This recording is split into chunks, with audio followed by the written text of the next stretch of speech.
I'm your host, Lisa Kay, here with my amazing co-host, Jennifer Conkey. Hi, everybody. All right, you guys. So today we have a really beautiful couple who is here to speak with you. And I think you are going to not only hear some amazing things from today's conversation, but I'm going to bet you're going to feel them. So this is a very energetically vibing couple. They're going to have some amazing insights to share with us. So without further ado, Michael and Alice, I'm going to turn it over to you to tell us a little bit more about who you are and what you're going to share with our audience today. Hi, good. Great day, everybody. Great day. Go ahead, Michael, give your vibrational greeting. Vibrational greetings and divine, harmonious, loving blessings to each and every single one of you beautiful vibrational souls out there. We'd like to welcome you to Samadhi, where it's not about positivity, it's not about negativity. It's about authenticity, it's about rawness, it's about realness, it's about genuineness. It's about you. And what is the name of your business? What is the name of your meditation school, Michael? Samadhi Sea of Wisdom Meditation School. Awesome. Yes. All right. Well, we're really excited to have you here. We wanted to try and find out from you guys your story. If you want to walk us through your story, how did you guys come to get into this meditation business? You want to start? Okay, sure. Okay. That's my favorite part.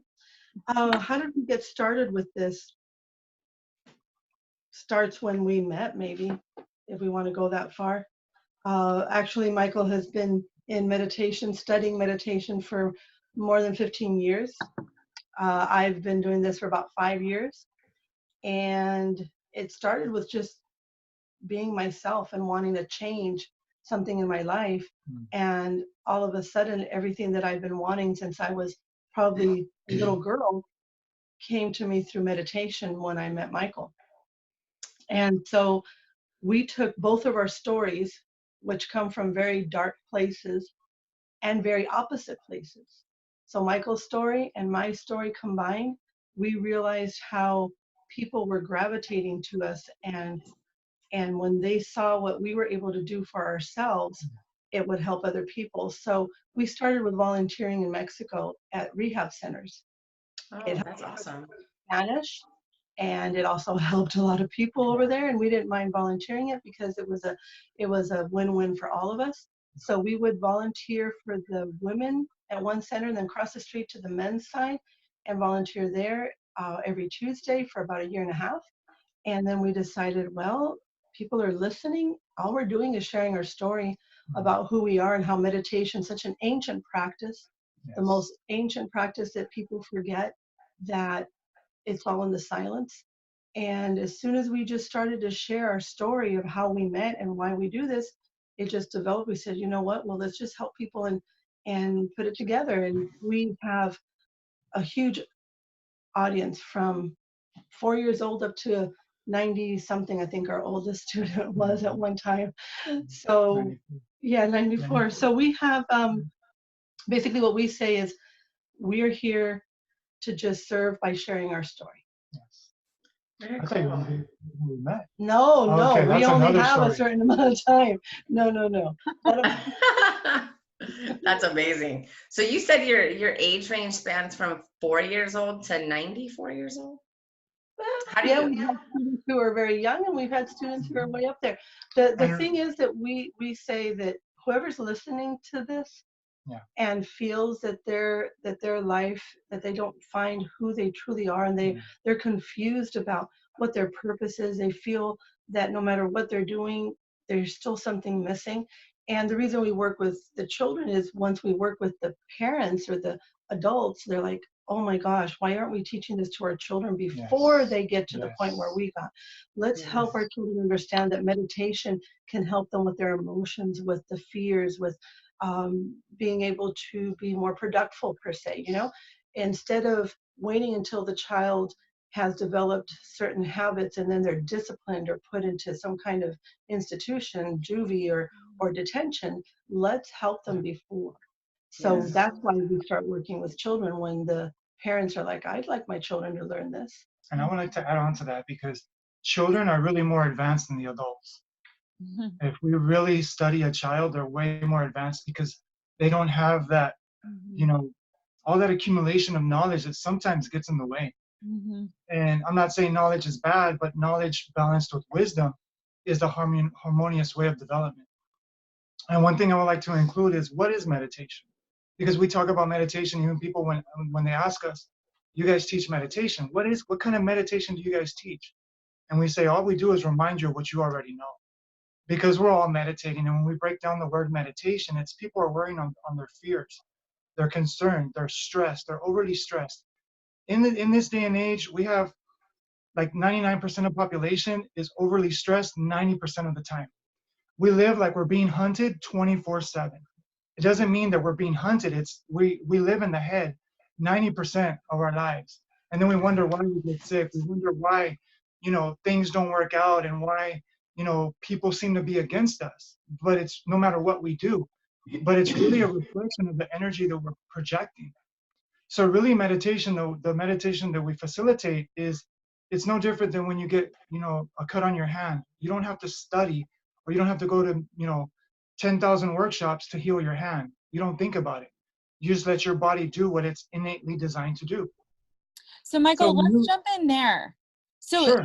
if that's okay, because cool. I think just like, your students vary by age and ability with meditation, so do our listeners, I'm going to hypothesize. So, when you think about how much popularity meditation has gained in the last, I don't know, decade, I feel like there's been waves of awakenings around meditation, I feel like, throughout time. And I feel like we're in one of those. And so I feel like most people have probably heard the term meditation at this point. But exactly what you're saying,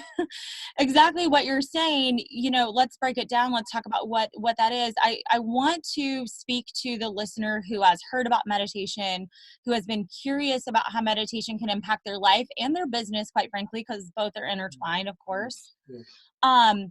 When you think of your students, what is the simplest way to get someone started? What is, if you have someone listening who walks away today and says, okay, I'm going to try this for 5 minutes tomorrow. What would steps 1 through 5 be, for example, in the simplest form, to get them started and help them start to notice the effects? Very, very interesting. Or you want to take it? I'll take part of it, and then we'll see where you want to jump in. I think that's very interesting that you say 5 minutes, because some of our homework when we give our beginner students is to at least get them started with 5 minutes of sitting in silence. Yes. And you're right about meditation. It is something that now people can hear meditation and they're like, what's that? But I remember 5 years ago when I started, I had no clue. I never heard of even the word awakening. So when you give someone the homework, like in our case, we say sit in silence, which is a really good one. Very challenging. Sometimes we start them with only 2 minutes, to tell you the truth. Yes. 5 minutes for someone who's on the go is a long time. Mm-hmm. So if you can master sitting for 2 minutes in silence, that's a good one. Yeah. But the other thing that we do with that is, what happens when the person's in silence, or they think they're going to be silent, and that mind starts going? So what we give is also how to deal with those thoughts when they come. Not to be upset as soon as you're going into silence, and then here comes that thought, oh, I forgot to turn off the stove, or oh, why didn't I run? So what do we do with those thoughts? How do we treat those thoughts? That's another technique that we elaborate on. Mm-hmm. What else, Michael? That's 2. Sit in silence, do your breathing. Breathing is number 1. You can't get in silence if you don't breathe. Breathing, I like to see the breath as the bridge between this world and our inner world. We cannot gain entrance to our inner world if we don't stop and breathe, because our automatic, just system of being is breathing unconsciously. And there is a powerful, we call it quality over quantity. If you can really give yourself the quality time, because if you sit there for 2 minutes and you're just not, your intention isn't there, then you're not putting quality.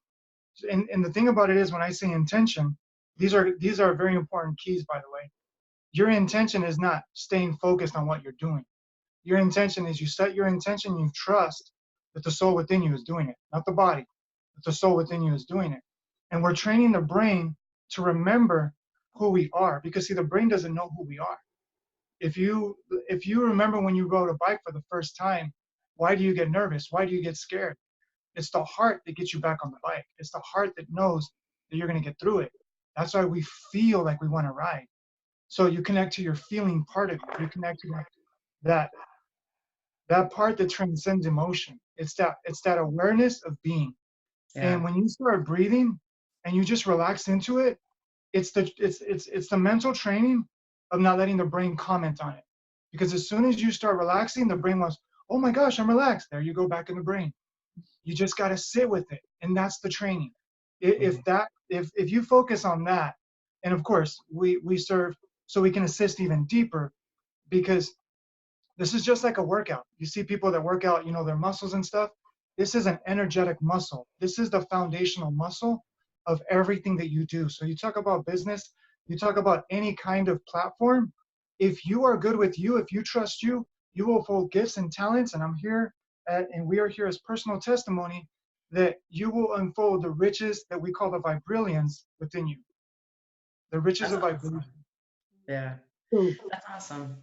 when you breathe, and when you have a thought, this is the greatest way that it's worked for me and all of our students, is when you breathe, don't fight the brain with the brain. You'll lose. It doesn't work the way that we've been taught. When you have a thought, look at yourself like you're purging, you're detoxing. And when you look at your detoxing, you're going to be appreciative of what's coming up. Thank you for sharing. Now let me go back to my breath.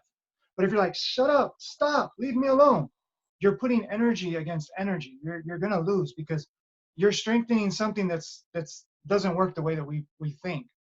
Because you can't affect thought through thought.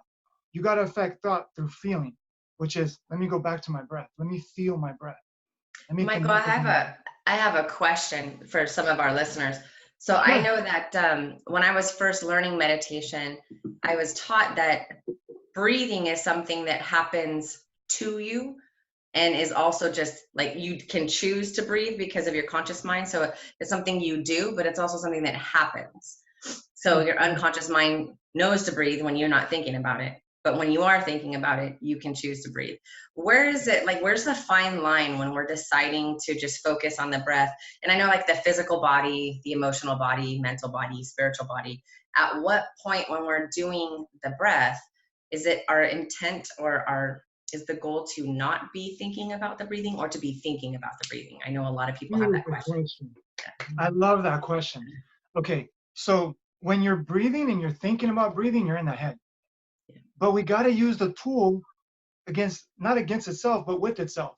See, the brain is our servant. It's not our master. So if we play with it just for a little bit, I advise our students just breathe 2 or 3 times. Breathe 2 or 3 deep breaths and just relax into the breath. If you got to take 2 or 3 more or as many as you need to, but the focus is on feeling the relaxation of the body. Once your body starts feeling the relaxation, it's telling your brain, we're okay, because it's a survival mechanism. Yeah. If you feel okay, the brain wants to control because the brain is doing its best to help us survive. Mm-hmm. So what we're doing is we're building trust within the brain. Mm-hmm. It's our friend. It's our ally. It's not against us.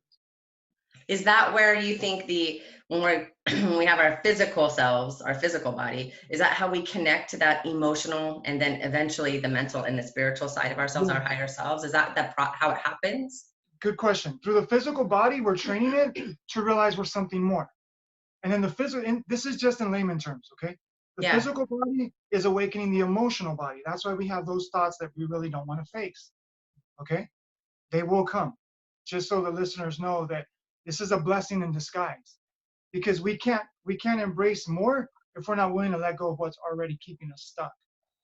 So the physical body, when we master the physical body, and even, are you there? Okay. Yeah.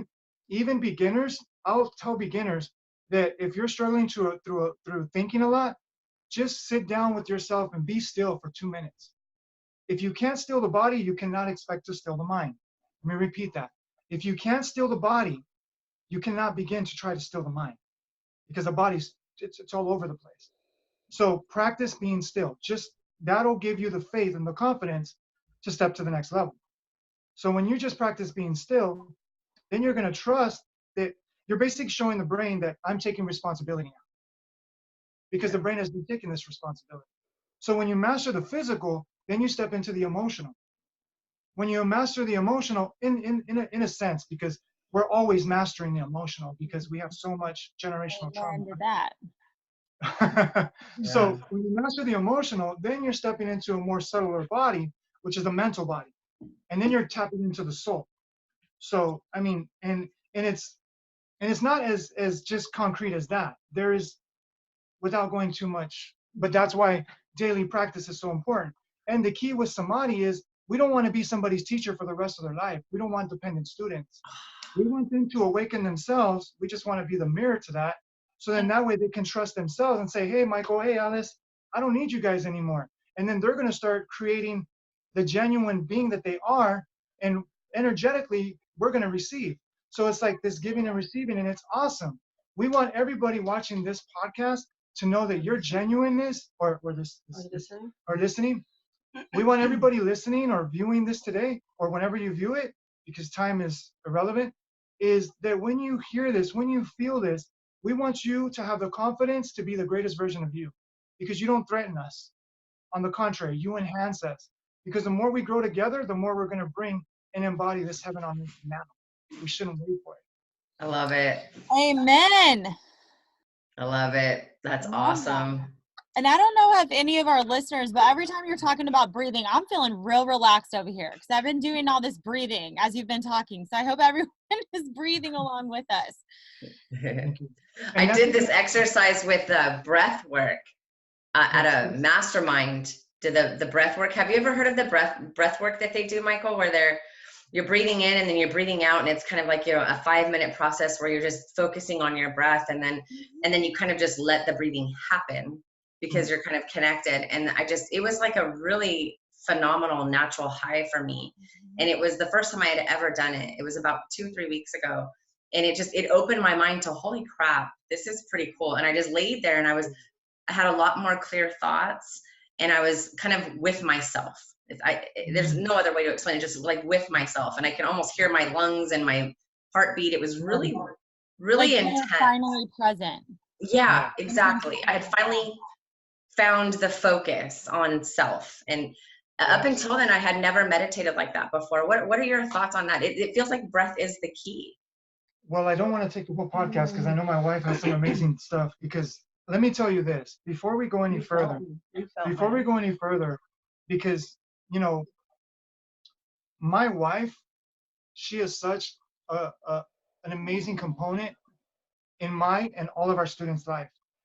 Because let me say something very, very clear, that I don't mean to, you know, insult anybody, but this is just from personal experience. I've actually studied over 18 years. When I met her, it was 15 years. So here's the thing that I want to share with the audience. We are so addicted to information that we want to get the next best thing. And it's like the next book, the next seminar, the next this. And all those are great if you're keeping in balance with yourself, because they're just going to confirm what you already have inside. But if I'm looking for something outside, where this is where Allie comes in, and I'm going to let her take the show because I don't want to take the whole show. I'm fine. But what Allie did for me is I studied, and I'm going to tell you, I studied so much and so long and so hard because I come from a very dark past, and I was my worst enemy. So I wanted to rekindle, because I felt something deep inside me that I was meant to be my best friend, like you were saying. It was meant to be like with me, not just, you know, trying to prove to everybody else how strong or how great I was. So here's the one thing that I want to share is when Allie comes in my life and I teach her, right? I was her reflector, you know, her mirror. And then she soaked it up. She just, I mean, amazing. And then she comes back at me. She's like, why aren't you practicing what you teach? That hit my ego so hard. I was like, what? And I wanted to just go away and, you know, never be insulted like that again. But here's my point is this is the first person that appreciated me, that loved me, that didn't judge me, that appreciated what I had to give. Because if you can imagine somebody on the street just going to everyone and say, do you meditate? Would you like to learn how to meditate? Let me show you how to meditate. what the heck? Okay. So this is what I was doing all the time because I was so passionate because I had transformed my life. So bringing it in a nutshell is Allie does the work and she comes back and she's able to let go of the shame. She's able to let go of the guilt. She's able to let go of the fear. She was so traumatized when I met her, and I was just blown away by her transformation. And she comes back to me and she goes, why don't you practice what you teach, Michael? You are such an amazing person, but you don't even love yourself. And that's what I want to say to the audience right now. I was a head full of knowledge, but I didn't know what self-love was. What good does it do to have this filled up so immensely? And even that is exaggerating because I didn't know nothing. That my heart was denied. My heart was neglected. My heart was ignored. So this is what I want to tell the audience. We have a language of thought. I want to introduce a language of awareness. I want to introduce a language of being because thought is important, but we got so bogged down with thought that we've actually believed thought as our God. Think about it. We believe what goes on in here more than what's going on in here. Mm-hmm. Because Yeah, that negative inner voice, it kills. It kills. It's an epidemic. It's a problem. Yes. So that's what we're here to, I guess, I can't say cure because I got to be very careful, right? We are here to remedy. We are here to give a little bit of vibrational medicine. So you can take it away. So how would you say that meditation, and obviously you guys were meditating before you started your business, but how has meditation changed your business, and how have you seen meditation impact businesses and careers of your students? Because I definitely believe the two are intertwined. When we're in balance personally, it obviously impacts our business, and vice versa. So what would you guys say with that as far as like what you've seen within your own experience and with your students? Okay, well, I had something that I heard when Jennifer was talking about the breath that I might go back to later. But to answer your question, we have one most recent student who in 6 weeks increased his, if you want to say enrollment or his volume in the money department by $45,000 in just the 6 weeks.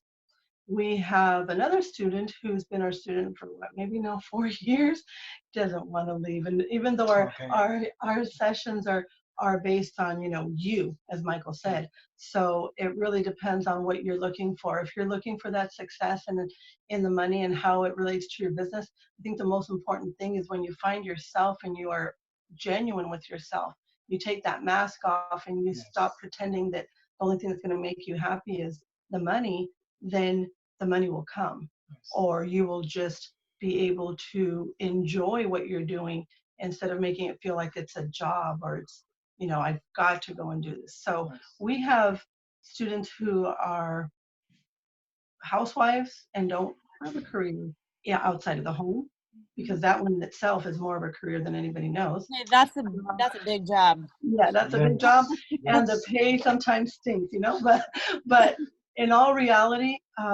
we've worked with some entrepreneurs, but mostly we work just with our common people who come to us because some are maybe sick physically sick and are looking to heal that body. Yes. And we do have one student who, she's amazing. She's our Spanish speaking student, and we have her testimony up on our YouTube, but it's in Spanish.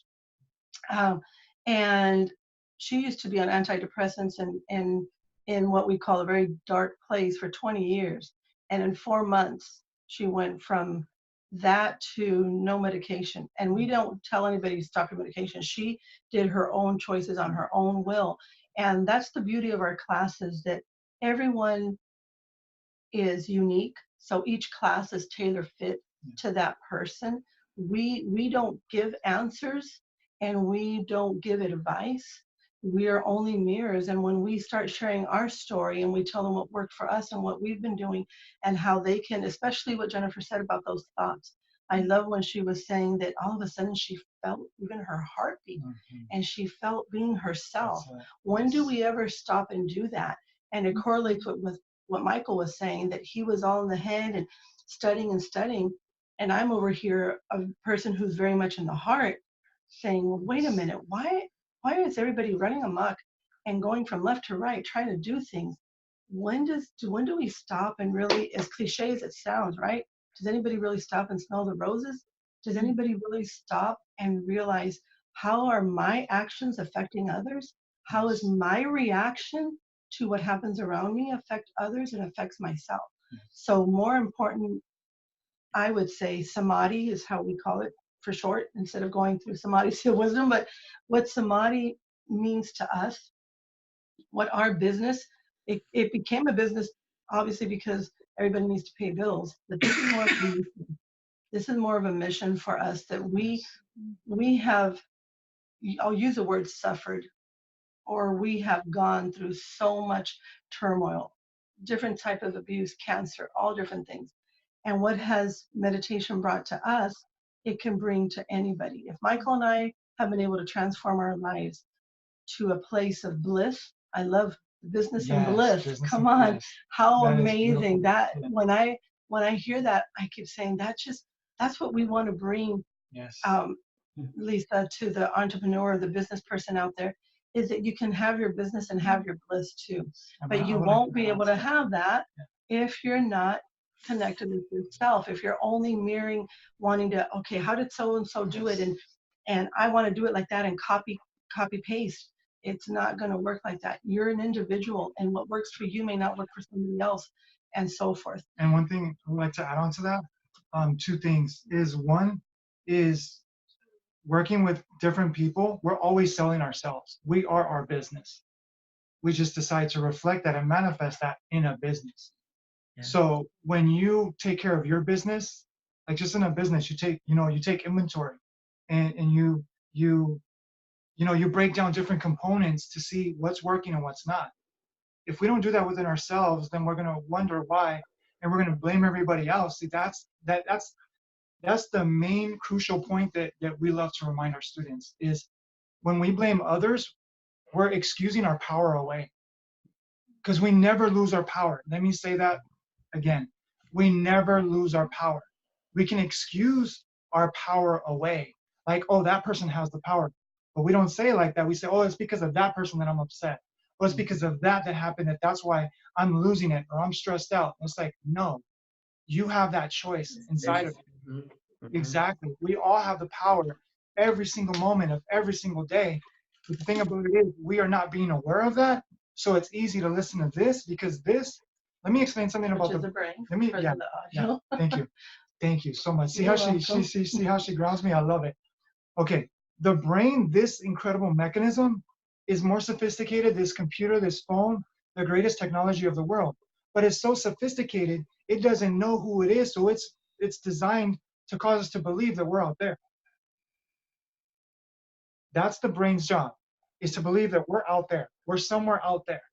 Yeah. So if we listen to the brain, we're always going to be in this rat race, like a dog chasing our tail, wondering why we keep biting our tail, and then chasing the same tail that we bit.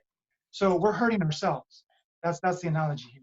Yeah. So when we remember and we start to be aware, it's like a vitamin every day. If you could just, focus on remembering every day, just a little bit more. It's not a race against anybody else. It's just an improvement of yourself. And really, it's not an improvement. It's a, excuse me for saying it like this, but it's a process of destruction. Because the things that are in our way are the things that we need to destroy in the brain, right? So we basically are in a war against ourselves. And that's why we manifest all this chaos and conflict, And a lot of people think that, oh, by going and protesting, we're going to stop it. And, more power to people who do that, because the intent is there. But we've neglected that if we can't unify with ourselves, how can we expect our families to embody unity? How can we expect our community to embody unity? Oh, let's blame the governor. Let's blame the senator. Let's blame. And it's easy to blame, but it's so challenging to take responsibility. Just like in a business. If your business is failing, we can blame everybody else, but at the end of the day, it's because I didn't do this, I didn't show up, I didn't, you know what I'm saying? So the one thing that we want to remind people is we focus so much on the why, because in the business world, I've done many workshops and stuff, and the one thing they tell us is focus on the why. What's your why? What's your why? What's your why? But if you don't know who you are, who's your why being influenced by?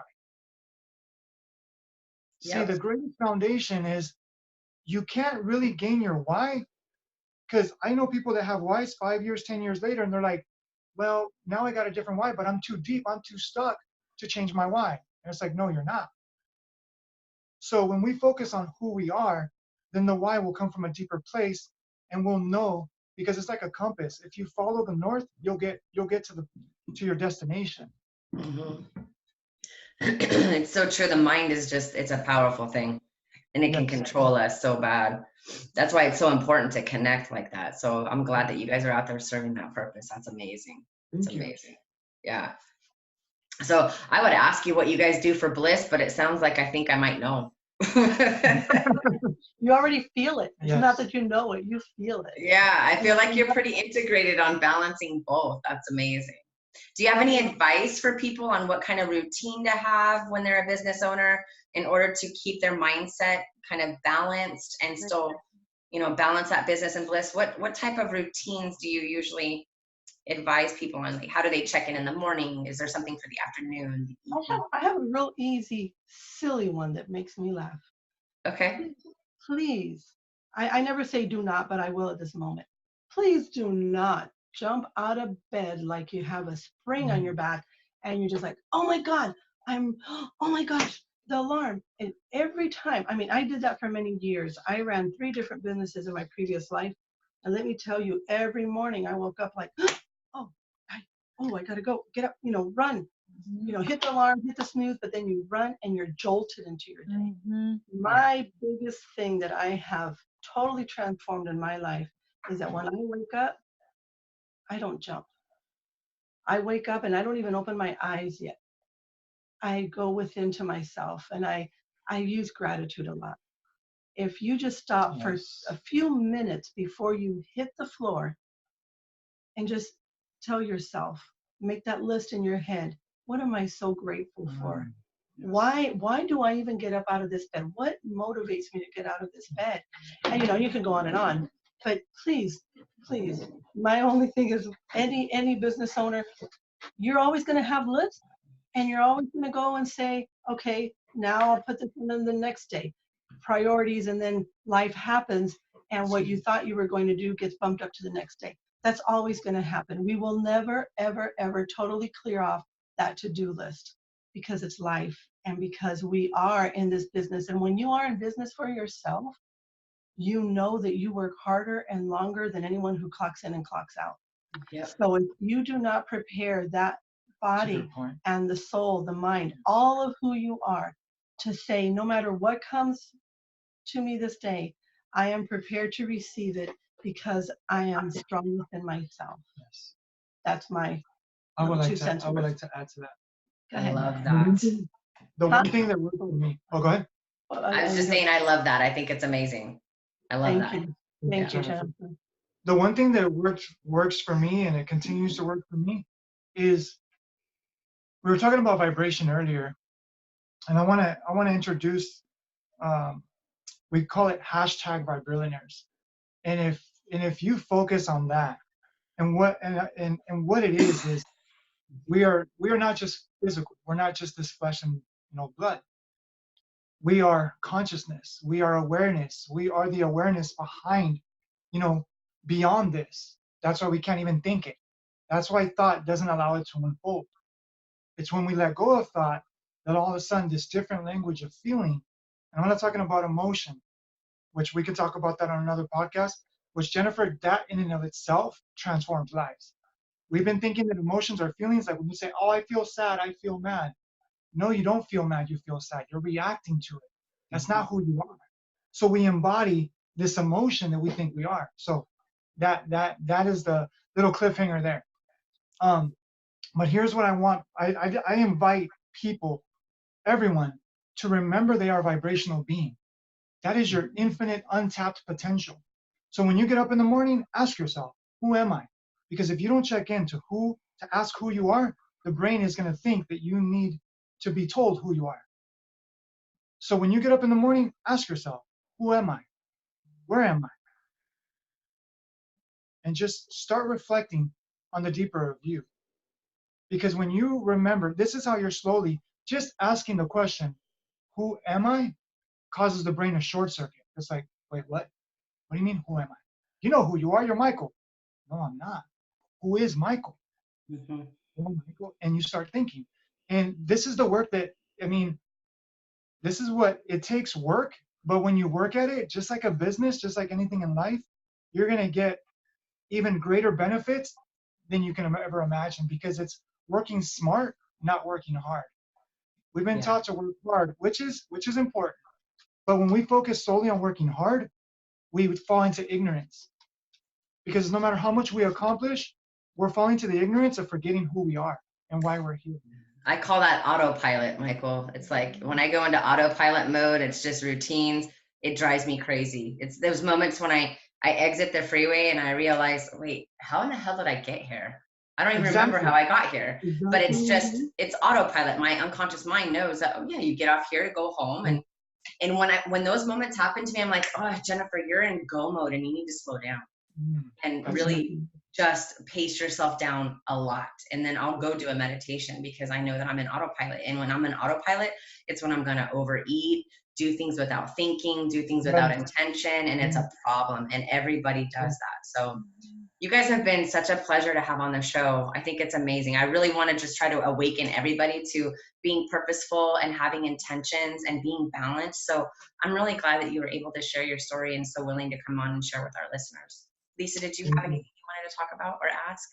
No, just thank you. I mean, I think the last thing I keep hearing in my mind, because my alarm clock is a baby, so I don't really choose when I wake up, and I can't really lay there and be like, oh, while my baby's crying, right? So I'm just thinking for, parents out there with littles, how do you apply this? Because I do think it's so important how you start your day. And so for me, I'm just thinking through, I'm just going to commit for a week. I'm just going to set my alarm for 5 a.m. and, however much time I get is however much time I get. But I think that, there always is a way, despite, I'm just thinking of some of our listeners and some of the things that may come to mind of like why they couldn't start their day that way. And how do you navigate around that? I think there's always a solution, right? So go ahead. May I share something? Yeah, we do rock, paper, scissors, right? Go ahead. One thing I would like to share for people, because, and I mean this with all due respect, and if I may, can I introduce our shirt? Is that okay? Sure, of course. Absolutely. One thing I would like to talk to the busy person. If you're too busy to meditate, then that's when you should meditate. Yeah. There's a saying that I heard a long time ago. When one says, I'm too busy to meditate, because just change the word meditation, fall in love with myself, become my best friend. Change the word, if meditate, because there's a resistance of meditation as well. Because when you hear the word meditate, it's like, oh, I don't want to meditate. Well, change the word. I mean, yes, it's meditation, but say, do I want to fall in love with myself a little more today? Do I want to get to know myself more today? Whatever works, because we're not telling people I want to experience more joy. Yeah, right? Exactly. So when you're working, what I would like to tell, because Lisa's reason, I'm feeling it, Lisa, because you have a baby, and I know Michael kind of like, that's your main question. When I said don't jump out of bed like we're jolted out, I've been there. When that baby's crying, you've got to run, because even if, remember Michael said quality over quantity. Mm-hmm. As soon as you hear that baby crying, your body feels, I got to jump. Just stop for a minute and use that as your gratitude. I am so thankful that I have this amazing baby who wakes me up every morning, and I don't need an alarm clock. I'm just so happy that this baby knows that. Yes, I'm just so happy when this baby cries, it knows that I will hear it and I will come to this baby. But even if you stay for 1 minute, half a minute, As soon as you hear that baby, don't feel you got to jolt out. Right. Because you will do more for that baby when you take care of yourself first. And that's why I interrupted you. Thank you. Because I wanted to make sure that we got in here, especially for the women that do have to deal with children. And they don't have to be little babies. Sometimes you have a child who had a nightmare or someone is already hungry. When we are mothers, we do for everybody else. But I want to remind you, Lisa, if you take anything today, is that even if you give yourself, I know it sounds ridiculous, but half a minute or a minute. Yeah, no, it makes sense. In bed and say, you know what? To your own baby, send it that love. Say, I love you, sweetheart. I'll be right there. Mommy's just going to take a breath and have her gratitude moment and then go take care of it. And the baby will feel you. And you'll be surprised at the results of the behavior reflection. Yeah. No, and I love that you said that, because we even have helped mothers, because if you would like, we can get on another car or something, but we help mothers because innately mothers are designed and programmed to think that worrying about their children is love. And that is absolutely false. It's because when we worry about our children, we actually cause more damage than good. So when we catch that worry mechanism, because that's the brain, when we catch that worry mechanism, we transform it with love, and we envision, like, if our child hasn't come and it's like 10 o'clock at night, what's going on with my child?